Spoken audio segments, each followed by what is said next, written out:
Hey, so this is your next reading comprehension assignment. Here are some important words to look out for and to recognize when you read the story. Clothes, shelf, room, blanket, floor, bed. Now I'm going to read the story and pay attention to what's happening so that you can answer the questions at the end. The missing doll. Jane was very sad.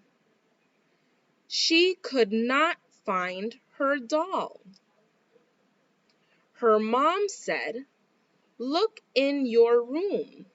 Maybe your doll is there." Jane looked in her room. It was a terrible mess.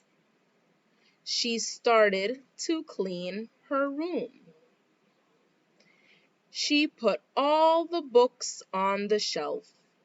She put her blankets on her bed. She picked up her clothes off the floor.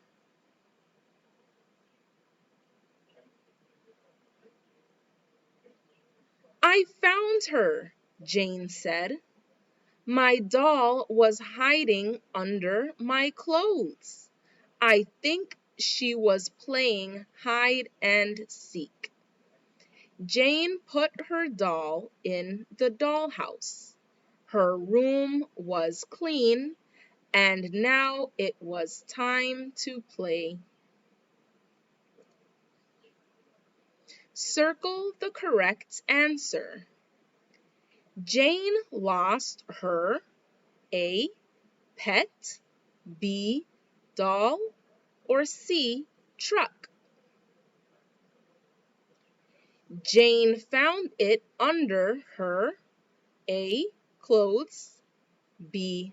Blanket, C. Hat. At the start of the story, Jane's room was A. Clean, B. Messy, C.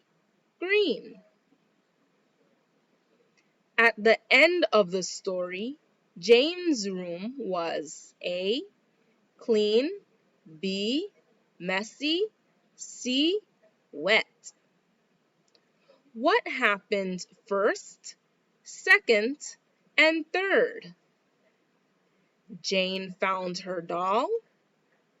Jane could not find her doll. Jane cleaned her room. Write 1, 2, and 3 for what happened first, second, and third. Have you ever lost anything? Yes or no? What was it? Where did you find it?